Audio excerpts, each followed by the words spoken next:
Hello, gang.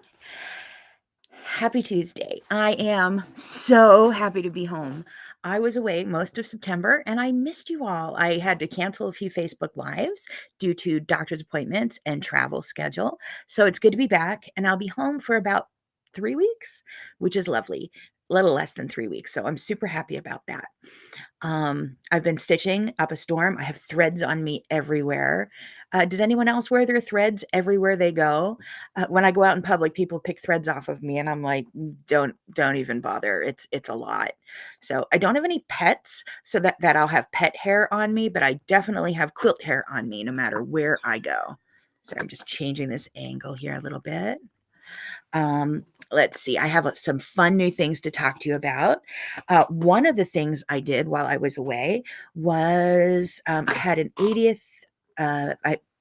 birthday party for some family, and it was lovely.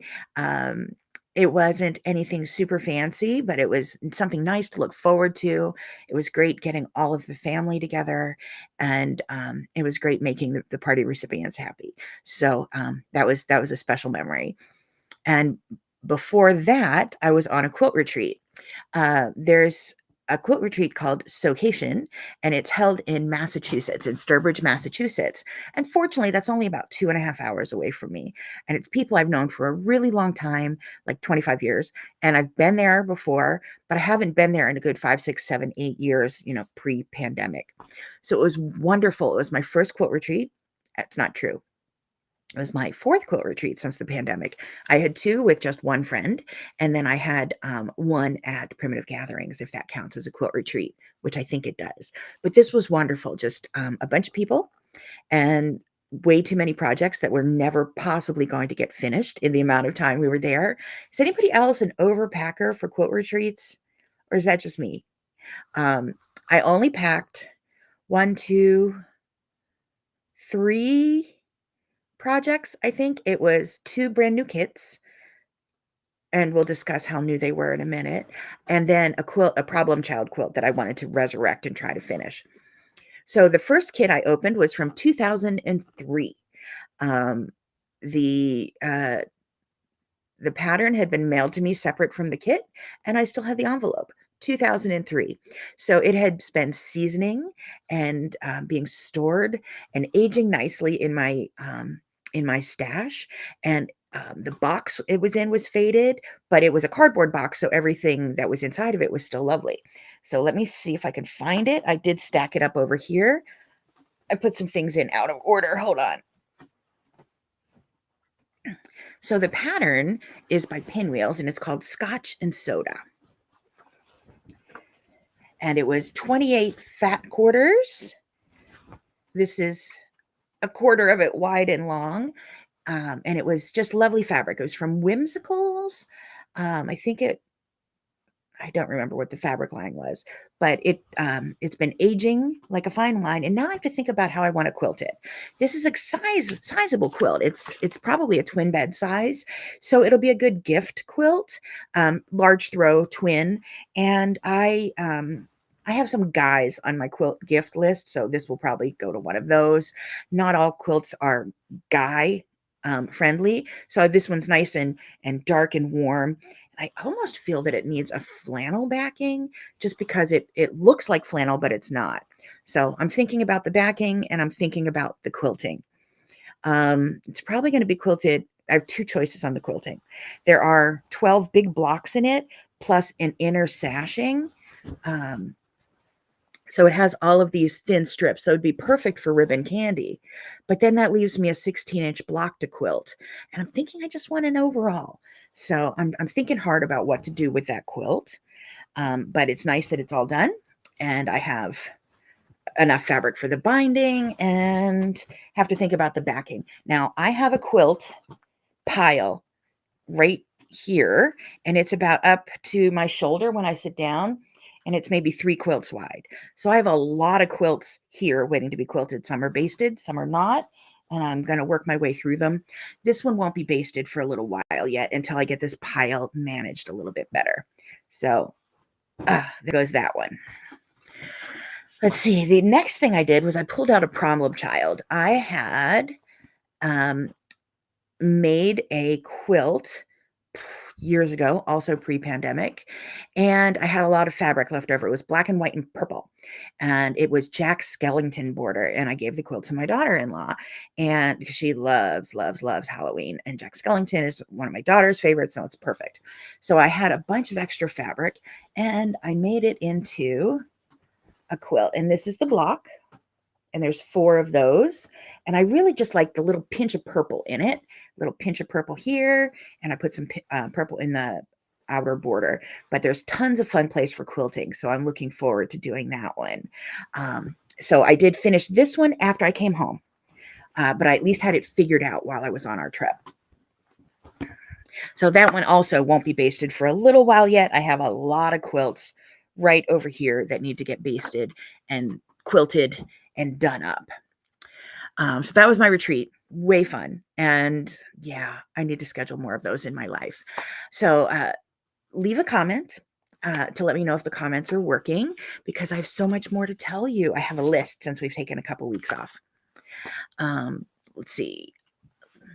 I have been doing a series of videos that I've been putting out instead of my last 2 Facebook Lives. And where did they end up? Are they over here? Okay, here they are.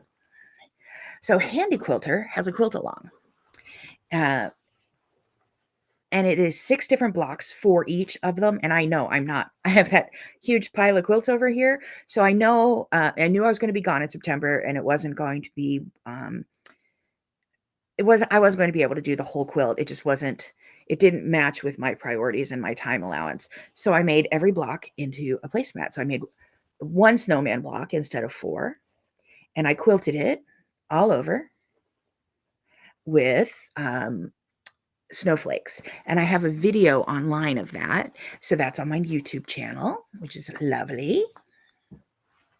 I had last week's, which was using rulers against the foot of my Handy Quilter stationary long arm here, and quilted a nice chevron, just imitating the angle of the trees in the in the flying geese. And then this week's block is the gingerbread house. And I thought I would put clamshells in the roof, little scallops for the roof tiles. So I did that all over here. This was done free motion. So I have that going on. I have 3 more to do, and I had those done ahead of time, knowing that I was going to be away and had to post. But now I get to make 3 more placemats, and I will be done with a Christmas present for this Christmas in 3 weeks. Crazy. I'm still not. I have my son's 16th birthday quilt in process, and he's 37. So me getting presents done on time doesn't always happen.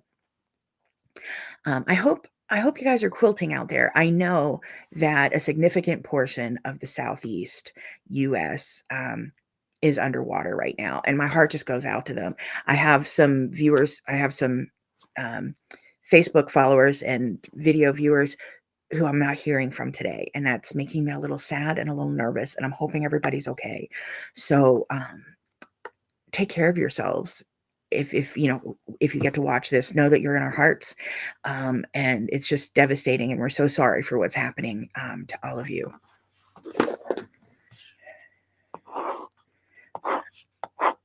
To go through happy things, because Hurricane Helene and other things like that are some of the reasons why we quilt. And this is October's color block quilt, and hopefully it looks like a bat to you, because it looks like a bat to me. When I was making it, like I've designed this quilt a long time ago, like 2 years ago, and I've been waiting to make it. And then all I had to do was just go together and make it, and everything was great. But as I'm making it, I'm like, doesn't look like a bat. Doesn't look anything like a bat.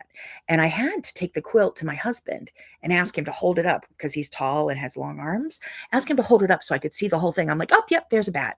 Because up close, didn't look like it. Have you ever had that, where you've had to see it from a distance to make it look right? That totally happened with this quilt. The pattern will be out this week. I just haven't written it yet. It'll be in next Monday's newsletter. If you aren't a newsletter subscriber, go to debbybrownquilts.com, scroll to the bottom, and subscribe to the newsletter. And all I do is tell you once a week or less often what is new. So it's new videos, new patterns, new free stuff, things like that. So don't worry, I'm not going to email you all the time, but definitely subscribe and see what's coming up. I have a couple things to mention about this bat. Number one, I don't know what to name him.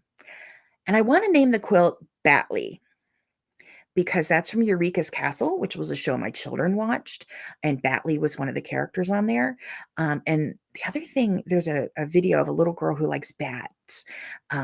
It's like a meme or TikTok video type of thing. And she goes, freaking bats. So I want to name it Freaking Bat. So those are two choices. I don't really have a name for it yet because they're both kind of obscure. But I'll come up with a name, I think. And if you have suggestions, please leave them in the comments. I would love to know if any suggestions, because I could use some help on this one. My bat, I don't know if you've noticed, but my bat is not black. When I designed the quilt, I designed it with black color blocks on a bright orange background. And that's what I have it on in my design software. I have that designed. But I know from experience that when I make black color blocks, if any of the fabrics are black and white, as opposed to black, the blocks turn gray. And a lot of times they turn light gray. Like if you use black and white and then light and then white with black on it and stuff, those turn gray. Even if there's solid black in there, they become black. Your eye reads them as gray. And I didn't want a gray bat. So I was going to do orange on black. And then my daughter-in-law, I was talking to her at the party we had for our family, and she's a big Halloween fan. So we were talking about using purple. So I used a purple fossil fern for my background. We were also talking lime green. So what are your other Halloween colors? I did the purple on here. And as I'm making it, this was failing horribly. I didn't like the contrast. I couldn't see the bat in it. And now that it's done, like I can see it through the camera right now. I like it very, very much. But now I have to think about how to quilt it. I'm like, what type of quilting will I do on bats?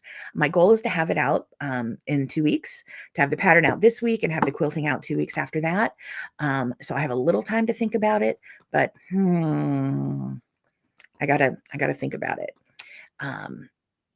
Maybe like wind currents, or I was just thinking a row of bats hanging upside down.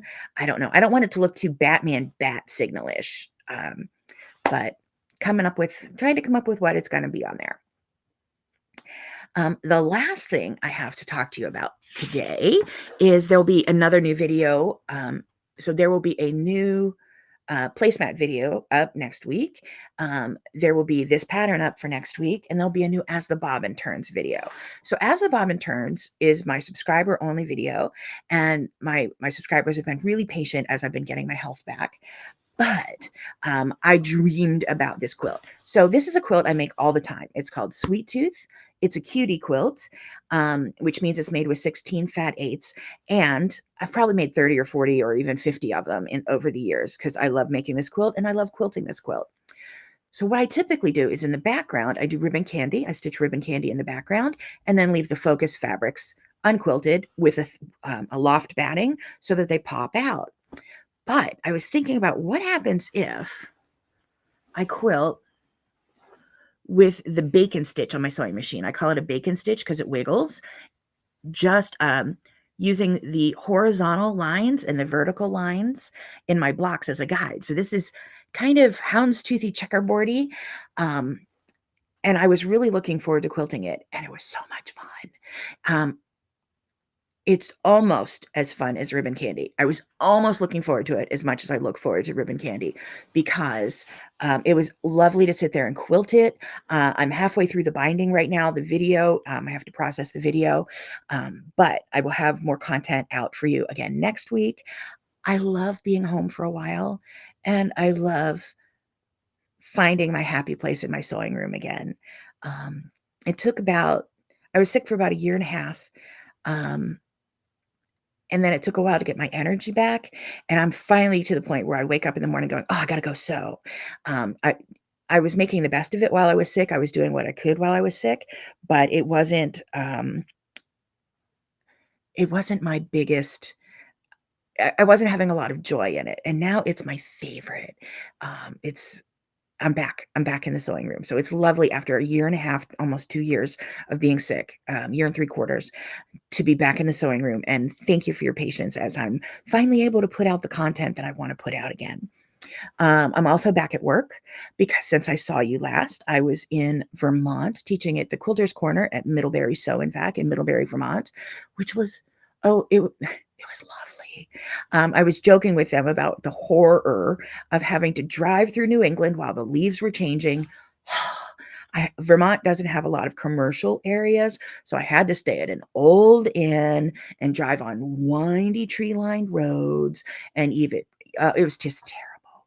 I loved every minute of it. The students were fantastic, and being in Vermont was lovely. I hope I get to go back there sometime again soon. So yeah, it's all roses at my quilt now, at my house now, but with quilting and traveling and all of that. So I hope some of the things that I post or send you, or some of the newsletters, free patterns, things like that, bring you some of the joy that they've brought me. Um, and if you're watching this, trying to get some cell signal in the areas where the cells are down and you're just looking for something fun, just know we're thinking about you, and we'll be here with happy stuff. And if you want to reach out and have any way we can help you at all with quilting, let us know, because it's just devastating to see what's happened. And we're all on your side. So I don't think the comments are working. So I'm going to sign off. Uh, but happy quilting.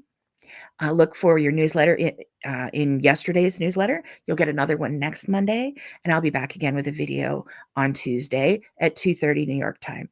So thanks for tuning in. Take care of yourselves, take care of each other, and happy quilting.